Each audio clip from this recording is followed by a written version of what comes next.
Hi everybody and welcome back to my channel. If you're new here, my name is Alicia and I'm the owner of Alicia Be Creative. In today's tutorial, we're doing a little bit of a different snow globe style tumbler.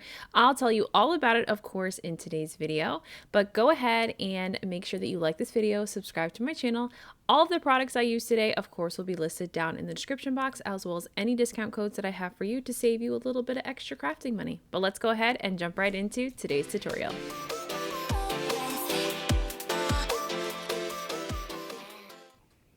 All right, so today we're starting out today's tutorial with this 16-ounce cup acrylic from Hog Tumblers. So this one is a little bit different than the 24 ounces that they sell.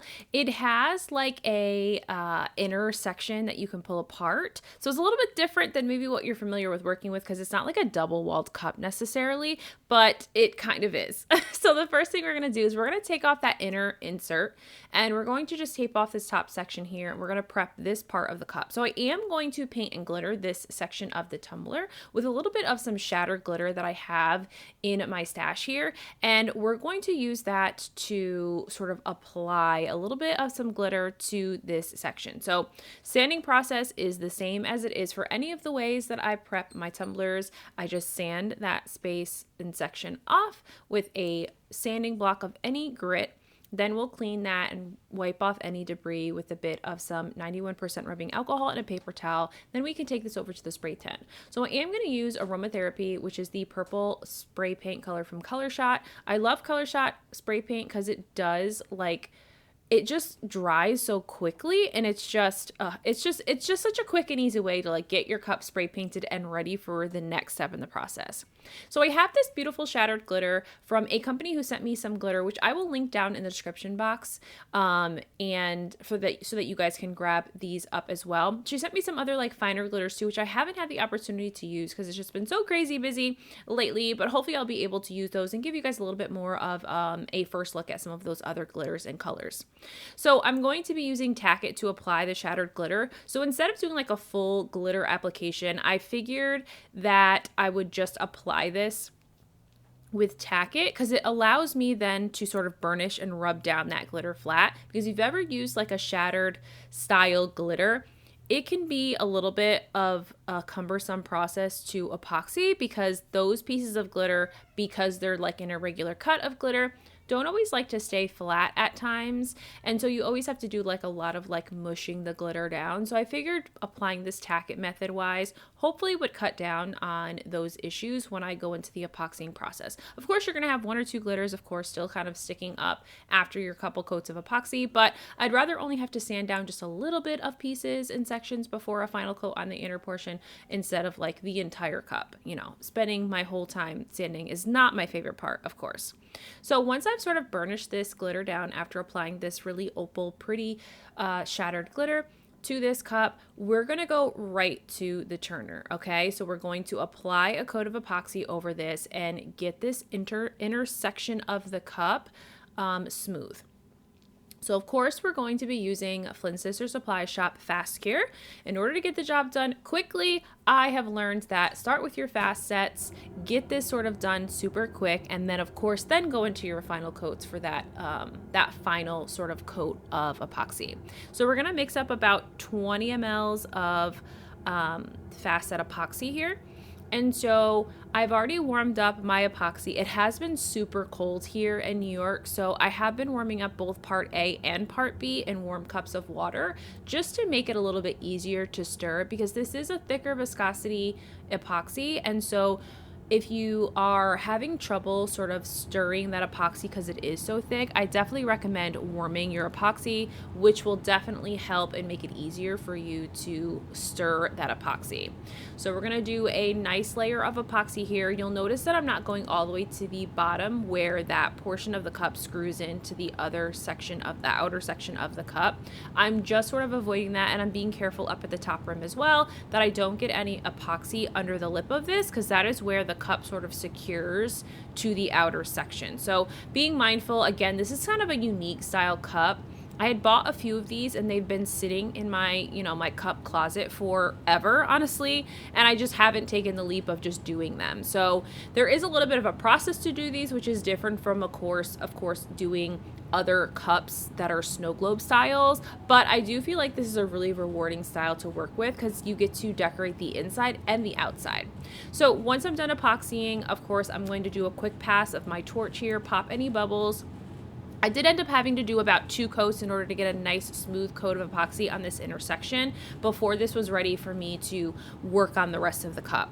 So now that we have a nice smooth finish here, we're going to go ahead and screw this section back into the bottom or outer portion of the walled cup here. And so what we do need to do though is, because this is just sort of screwed on, we already know that we're going to have a little bit of an issue because we're going to add a solution to the inside at the top rim. So sort of to avoid that, we are going to be applying some UV resin, but I figured before I go ahead and do that, I might as well just add my decals to the outer portion now, just to kind of get that step done. So we're using this really pretty In My Self Love era wrap, 16-ounce wrap that I have in my shop. So you can shop my website for this wrap. It is sized for a 16-ounce, and there's enough room on the back side for you to add a name, which I think is perfect. I'm not adding a name for the sake of this tutorial, but it does allow enough space on the back side to add a name if you wanted to. And all these pieces are separated. So the other really cool thing about this is that you can actually then cut this apart if you wanted to and apply them in single sections. So maybe you didn't want to decorate a 16-ounce cup, maybe you chose instead to do maybe a 20-ounce, or maybe you want to do a mug. But all of these pieces are separate enough that you could cut them apart from the wrap and of course use them on other sized cups. You don't have to just use them for these sort of tapered style tumblers. So after we've removed the UV-DTF transfer sheet here, we're going to now go ahead and address the top rim. So again, where that top lip of the inner cup meets the outer cup, the outer section of the cup, I already know I'm going to have a little bit of a hassle if I try and add liquid to this now, because of the fact that that's going to leak right out of that seam. So sort of to avoid that, now you could just take the next step and just literally go back to your turner and apply a coat of epoxy. Of course, that would actually solve your problem, but I decided that we would add UV resin first because I decided that I didn't want to have to add a final coat of epoxy until the end, until the very end of the process.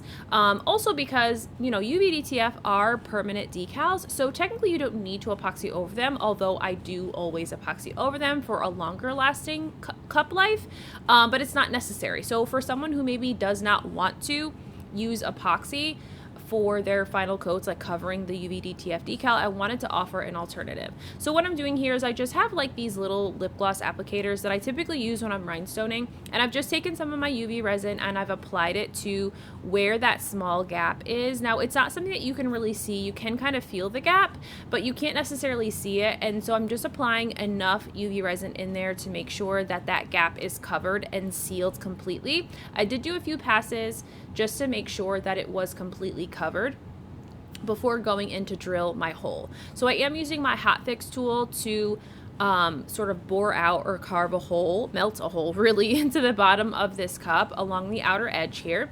And so that hot fix tool is just going to make like the perfect sized hole. Now the only thing about these cups that's a little bit different than your regular snow globes is these don't come with plugs because they're not really built for snow globes, if that makes any kind of sense whatsoever.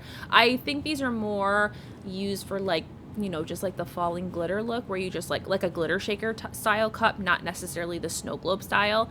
So they don't come with plugs, so you will have to figure out something for the plug, which I'm going to show you what I end up doing for the plug section when we need to seal the bottom. So now we're going to go ahead and do what we normally would do, of course, for our snow globe, and that is to add our glitter. So this is Aqua Sparkle. This is a glitter that used to be on the Myasha Creations website before she stopped selling glitter. So you don't necessarily need this glitter, right? So anytime you're ever trying to recreate any of the cups that I'm making, please do not feel like you need to go out and buy all the supplies.